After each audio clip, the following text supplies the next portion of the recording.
Chamo-me Rui Nobre, sou organizador e consultor de viagens culturais temáticas. Estamos aqui para conversar com o professor João Paulo Oliveira Costa, historiador e romancista, professor catedrático da Universidade Nova de Lisboa, titular da Cátedra Unesco do Património Cultural dos Oceanos, especialista em História da Expansão Portuguesa e da Globalização, um viajante e também conferencista de viagens. Olá, como estás? Como estás? Ora bem, eu tenho aqui várias perguntas para fazer, muito interessantes, mas a primeira das quais, para te conhecer o teu perfil, é como é que te tornaste historiador? O que levou a seguir esta profissão? Bom, isso é uma vocação quase de nascença. Quando era miúdo, já a minha mãe me contava a história de Portugal, em vez de me contar a história da Carochinha. Quando eu tinha 14, 15 anos, os meus amigos ofereciam-me livros de história, mesmo os amigos da minha idade, e, portanto, desde sempre que tive uma paixão, não tem explicação racional, é uma vocação. A história sempre me preencheu absolutamente, sempre foi o assunto que mais me interessou e quando tive que tomar decisões, conforme ia evoluindo nos meus estudos, acabei sempre por ir parar à história. É sempre aquelas resistências e vai para ciências e boas notas é quase tudo ao princípio, portanto, mas depois realmente a história preencheu-me, fiz o curso, gostei muito do curso, passei logo para mestrado e depois tive a oportunidade de ficar na Universidade de dar aulas e nunca mais deixei de fazer outra coisa, seja sobre que vertente, não a história. Olha, tu és professor catedrático. Fala-nos mais da tua cátedra. Ser professor catedrático é uma posição, portanto, neste momento isso significa que eu dirijo os trabalhos dentro do meu departamento de História da Universidade Nova de Lisboa no âmbito da história moderna e dos descobrimentos. Isso significa que tenho alguma supervisão sobre os meus colegas, no âmbito da definição de programas, na discussão de estratégias gerais do grupo, e, portanto, é uma posição que me obriga a uma atenção suplementar e a trabalhos de coordenação, embora eu trabalhe num departamento com historiadores de grande craveira, e, portanto, o meu trabalho é essencialmente um trabalho de coordenação, mais que outra coisa. Tu, além de seres investigador e ensaísta de história, és também autor de romances históricos, como temos aqui na mesa e já vou mostrar enquanto falas. Descreve estas duas diferentes atividades, nomeadamente da história de Portugal, que estás a elaborar uma nova história de Portugal, e também o novo romance que vai sair ao de Índia. Sim. Eu comecei a minha carreira durante cerca de 20 anos só fazendo trabalho de história, os trabalhos de história científicos, um trabalho baseado nos cânones académicos, mas nunca me senti totalmente satisfeito só com os cânones académicos. Aliás, eu desde logo, pouco depois de me licenciar, já fazia programas de rádio sobre história na RDP Internacional para os imigrantes, ou seja, sempre tive uma segunda vertente da minha vocação pela história. Um lado era fazer parte da investigação, estudar, aprofundar conhecimento nos temas que mais me foram interessando, mas ao mesmo tempo sempre senti que só vale a pena ser historiador se comunicarmos a todos e não ficarmos fechados na Torre de Marfim, em que muitos académicos verdadeiramente se gostam de ficar com uma linguagem muito hermética, com uma forma de só escrever para que meia dúzia de pessoas leiam, e isso nunca me completou, nunca me satisfez. E, portanto, a pouco e pouco fui ganhando a vontade de acrescentar à história canónica, à história científica, seguindo os métodos científicos, uma outra dimensão da história que existe e que é aquela que atrai a esmagadora maioria das pessoas depois que são incapazes de ler um livro carregado de notas de rodapé, mas que gostam de história. E a melhor forma é dar-lhe uma versão romanceada. É evidente que há muitos romances históricos, e há muito romance histórico que me desagrada, devo confessar, pela falta de rigor, ou pela excessiva colagem às fontes. Mas isto não quer dizer que o romance histórico não seja um bom ponto de partida para refletirmos sobre a história. Aliás, alguns dos temas que eu trabalhei com relativa profundidade como historiador académico, canónico, foram temas que eu comecei, para os quais eu despertei pela leitura de romances históricos, e depois, tanto eu os ouvi a certa altura, que tinham os restos, tinha um conjunto de informação que era muito interessante, que era até às vezes os aspectos mais cativantes, os aspectos mais pitorescos, mas que num texto académico estricto senso não tem lugar. E é uma parte da história que acaba por se perder. E, por outro lado, sempre gostei também de literatura pela literatura. E eu creio que o romance histórico é exatamente a combinação de fazer ficção, portanto, inventar personagens, inventar situações, mas que, sendo histórico, quer dizer que não se passa no presente, passa-se no passado, respeitando integralmente esse passado. No meu caso, esse respeito do passado é quase que uma obrigação e ao mesmo tempo uma facilidade, porque é aquilo que eu conheço. Eu não escrevo romances históricos muito do Império Romano, ou dos Australopitecos, ou da Inglaterra de Londres do século XIX. Os meus romances históricos são do período de que eu sou mais conhecedor, e portanto é aquilo que me podem considerar um especialista, que são, para o sabor, dos séculos XV, XVI e XVII. E é nessa faixa cronológica que eu desenvolvo, em regra, os meus textos, e escrevo-os introduzindo personagens ficcionadas, introduzindo, portanto, a paixão, a vingança, o amor, o sexo, a morte, sem ir contra os conhecimentos que existem sobre aqueles factos. O livro que eu estou agora, que eu acabei agora de entregar à editora, chama-se O Alto da Índia. É uma recriação daquilo que terá sido a estreia do Alto da Índia por Gil Vicente. Nós sabemos que Gil Vicente estreou o Alto da Índia em 1509, em Almada, para a Rainha Dona Leonor. E, portanto, a partir disso, que eu respeito, criei, inventei, nós não sabemos o que foram os atores, portanto, inventei, dei vida ficcionada aos atores que, de facto, representaram pela primeira vez o Alto da Índia, e inventei uma história que se passa em Almada. Enfim, tem um serial killer também, que isto é preciso dar algum sangue à história para dar emoção, e portanto uma pessoa que mata quatro dos homens notáveis, dos homens importantes da vila, e depois há de se descobrir quem é, ao mesmo tempo que se assiste a toda a preparação e à estreia do Alto da Índia. Portanto, tudo o que está naquele livro respeita o que se sabe, e como para a maior parte da história, mesmo para a história contemporânea, se nós sabemos muita coisa, também há muita coisa que nunca saberemos, fica nas entrelinhas, ou para a qual nem sequer temos testemunhos escritos no que respeita aos séculos XV, XVI e XVII. Portanto, é muito simples para um historiador que tenha gosto e tenha o mínimo de jeito para escrever, de colocar a ficção exatamente nesses muitos pontos obscuros que a documentação não explica. Bem, como sabes, esta nossa conversa é sobre viagens, sobre histórias. É por isso que aqui estamos. E, portanto, vamos ao tema.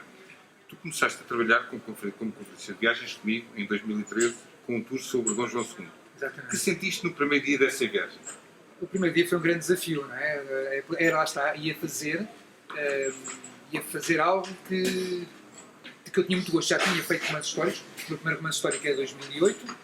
Como disse, tinha feito programas de rádio e divulgação desde o final dos anos 80, mas agora entrava num novo desafio nesta minha carreira como historiador que faz divulgação, que era falar com um público seleto, em viagem, num ambiente complexo, porque umas vezes nós falamos dentro do próprio meio de transporte em que estamos a circular, outras vezes falamos nos sítios que escolhemos para essa viagem, cara a cara com as pessoas, e portanto foi preciso aprender a adequar a linguagem, por um lado, uma linguagem que não pode ser demasiado banal, mas não pode ser extremamente erudita. Temos que encontrar o nível certo para que a mensagem seja absorvida por pessoas que são muito interessadas, que são muito cultas, que já viajaram muito, que já leram muito, mas que não são historiadoras. E, portanto, digamos que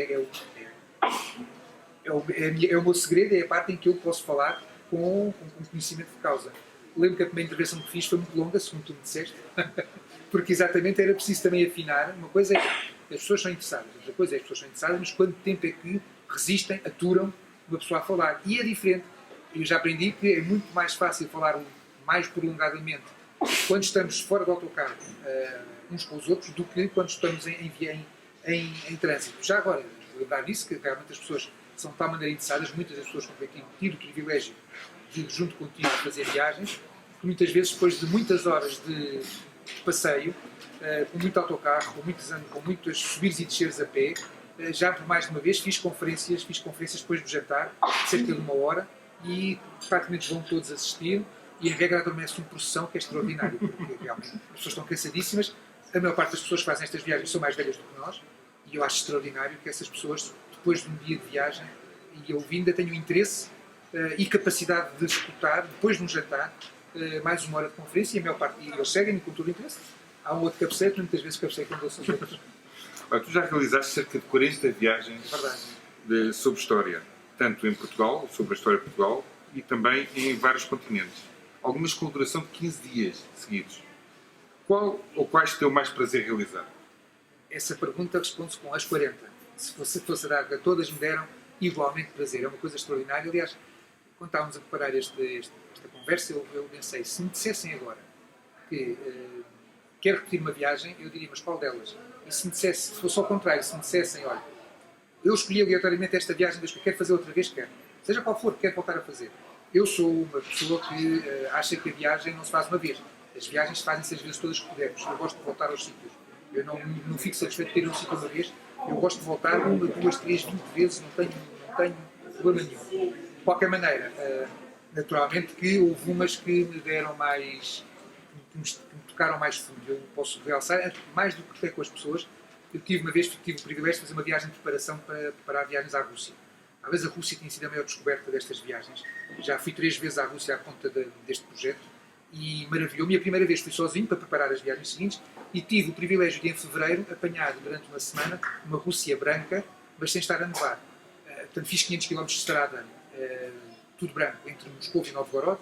Depois fui para a Porta de Taristão, onde estive em Kazan, onde experimentei pela primeira vez temperaturas abaixo dos -10 e, portanto, foi uma experiência de vida e de viagem extraordinária e é muito interessante. Depois voltei aos mesmos lugares no final do verão e ver, no sítio onde tinha visto tudo branco, descobri que aquilo era quase uma ilha, eu jogava que era tudo campo e afinal era só um caminho e o resto era tudo água. Duas outras viagens muito impactantes, provavelmente entre todas. Uma fizemos no Golfo Pérsico, porque irmos sucessivamente ao Oman, ao Bahrein e a Hormuz e perceber na sequência que tudo é diferente e ao mesmo tempo tudo que tem influência portuguesa é igual. Foi muito. E depois, no contraste, uma viagem que fizemos no ano passado, que começámos em Veneza e acabámos em Corfu, em que fizemos todo o Adriático na ótica da Senhoria de Veneza, porque não só por tudo o que eu aprendi enquanto preparava a viagem, enquanto a fazíamos, mas sobretudo porque percebi que o modelo de imperialismo marítimo da Senhoria de Veneza na Alta Idade Média e durante a Idade Moderna no Adriático é muito semelhante ao modelo que os portugueses depois vieram a desenvolver no seu Império Ultramarino, tanto no Atlântico como no Oceano Índico no século XVI. Bem, já respondeste aqui uma pergunta, que é como preparas para as viagens. Mas é lindo, mas a preparação é uma coisa muito importante, claro. E a preparação, em parte, muitas das viagens resultam de viagens que eu já fiz. Ou porque a própria agência me pede para ir ver, ou porque muitas vezes, já aconteceu, pelo menos 2 ou 3 vezes, que eu faço viagens, nomeadamente com o meu filho, e depois volto e digo, olha, que isto vale a pena fazer uma viagem das nossas, porque o que eu vi foi tão giro que vale a pena fazer. E já, aliás, se não fosse a pandemia, tínhamos estado na Normandia nesta Páscoa, onde eu estive 1 ano antes com o meu filho, com o Guilherme, como já pensámos ir à Islândia dessa maneira. Muitas das viagens as viagens resultam dos interesses que vamos tendo, dos meus conhecimentos prévios, muitas das vezes, mas também do desejo de querer saber mais. O facto de eu não conhecer um local não me inibe de me preparar para o apresentar. É mesmo isso que eu quero falar, porque a tua época de investigação abrange os séculos XV e XVI, correto?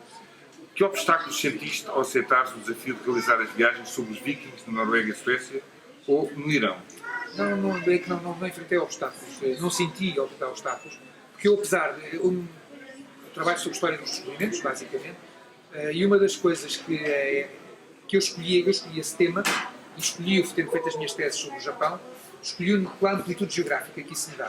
E além da amplitude geográfica, como eu estudei a presença portuguesa na Ásia, aquilo que foi a formação que eu tive há 30 anos atrás, quando entrei no mestrado, dada pelos meus professores, foi no sentido de ninguém pode fazer expansão portuguesa se não souber a história dos locais. Nós não podemos perceber porque é que o Vasco da Gama é mal recebido em Calicut e bem recebido em Cochim, se não perceber o que é a Índia, quais são as dimensões do comércio pré-gâmico, qual é o modelo de civilização que existe na Índia, qual é a relação com os mercadores muçulmanos, qual é a configuração política da região, quais são as rotas seculares ou milenares que condicionam aquela região. Tudo isso tem que ser sabido para depois nós percebermos como é que os portugueses se comportam nessas mesmas regiões. Ora, por isso, temas como o do Irão ou outros são temas para os quais eu estava desperto, porque apesar de quem trabalha na história da expansão, e como tu disseste na apresentação, e numa ótica da globalização, para percebermos a globalização que é desencadeada pelos portugueses no princípio do século XV e concretizada sobretudo no século XVI e XVII, desencadeada a fundo, é preciso estar muito ligado a uma outra dimensão da história, que é a história universal. E eu, de facto, tenho tido o privilégio, tive professores, Luís Filipe Tomás, Denis Lombard, que eram professores que eu tive aulas sobre a China falando de Carlos Magno. E, portanto, eu sempre fui treinado pelos meus professores para olhar para a história de Portugal a pensar na China, olhar para a China a pensar na França, porque tudo está interligado. E por isso, A maior parte dos temas eu tenho, quer dizer, eu tenho um conhecimento geral da história. Eu não sou ultra especialista, que só sabe a perna da mosca, eu sempre procurei ser. O tema que escolhi e por esse gosto que tive pela história, quando os meus colegas me ofereciam livros, era-se um bocado sobre tudo e, portanto, a maior parte dos temas da história universal, nas suas linhas gerais, eu conheço-os.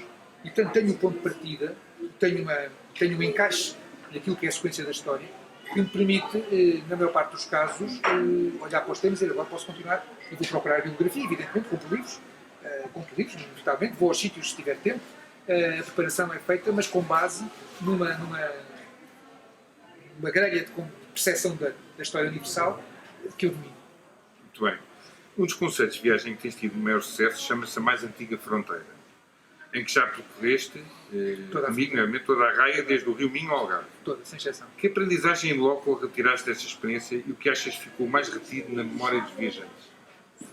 Há duas coisas que eu acho que correram muito bem nessa sequência de viagens. Nós já fizemos integralmente, mesmo integralmente, toda a fronteira, desde o Rio Minho até ao Rio Guadiana. Passámos muitas vezes entre Portugal, andámos mesmo muitas vezes entre Portugal e Espanha ao longo desses itinerários. Na maior parte das viagens também passámos pela raia espanhola. O conceito passava por esta coisa muito objetiva. A fronteira portuguesa de hoje ainda é a fronteira que foi negociada no Tratado de Alcanice em 1297 e, nesse sentido, é a fronteira mais antiga do mundo.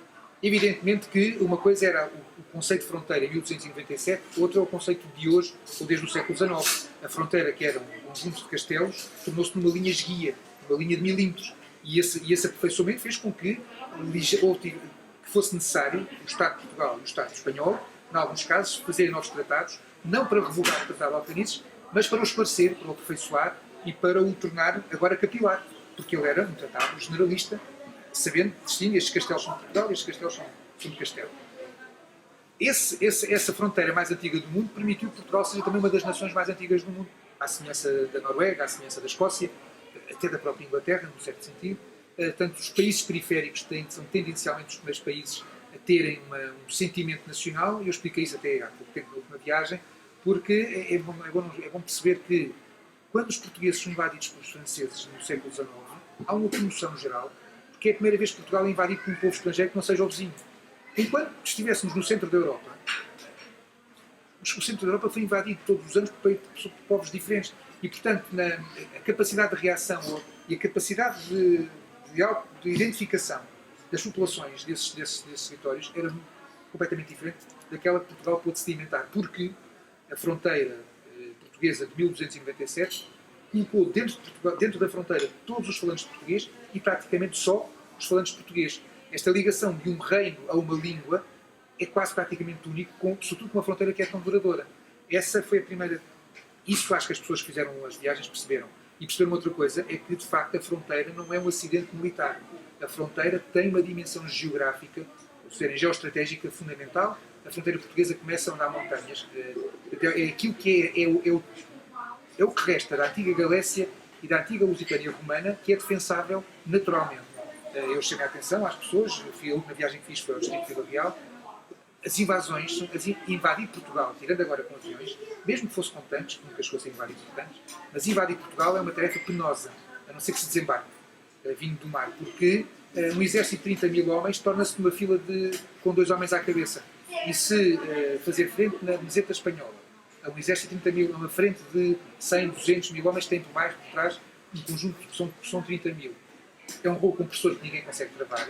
Um exército de 30 mil homens são 2 dias de viagem, praticamente do primeiro e último. Quaisquer grupos de guerrilheiros, a começar pelos do Viriato, foram sempre capazes de travar esses inimigos.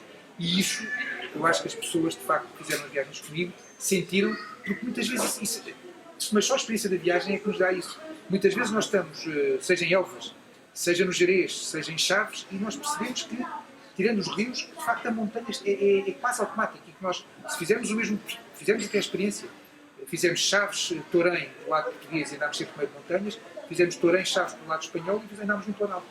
É tão simples como isto. E isto as pessoas acho que perceberam, naturalmente, porque fizemos a experiência. Pegando as suas palavras, uma coisa que me surpreendeu em ti foi quando estávamos no Forte de Ormuz e ficaste minutos a pensar quando entraste no Forte. E o que eu te quero perguntar é o que é que tu te retiras deste conhecimento da viagem como historiador? Porque tu estiveste ali parado, olhar para aquele forte que nunca tinhas visto pessoalmente. já tinha, não é? Eu acho que dessa vez, se calhar foi uma das várias vezes dessa deste mais atenção, há um aspecto emocional, não é? Na maior parte dos casos, eu quando chego a estes lugares pela primeira vez, é a primeira vez ao vivo. São lugares que eu li nas crónicas, de que eu vi gravuras, de que eu vi fotografias, de que eu conheço personagens que ali estiveram, que ali lutaram, que ali morreram, que ali fizeram comércio. E, portanto, há uma emoção. O simples facto, eu como historiador e agora até mais como romancista também, há aqui, inevitavelmente, que há uma emoção que me toca particularmente quando chego a locais, que a gente não usa pelo respeito, foi aqui que aconteceu. Portanto, o foi aqui dá-nos um impacto.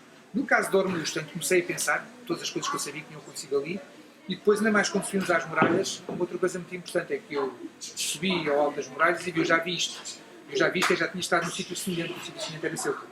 Ou seja, a expansão portuguesa, e isso depois tenho mostrado nas minhas conferências, nos meus livros, na expansão portuguesa, e isso tem a ver com a tal viagem sobre Veneza que nós fizemos no ano passado, a expansão portuguesa, subordinada a uma lógica de imperialismo marítimo, esteve ligada à escolha dos locais que foram os nódulos desse império marítimo, não é um império territorial, nem contínuo, é um ponto criado nos mares, obedeciam a condições estratégicas muito, muito básicas. Ilhas próximas do continente, locais, portos de mar que tenham uma língua de terra que permita que, independentemente da orientação dos ventos, que os navios se possam abrigar, e Ormuz e Ceuta, por exemplo, são quase papel químico.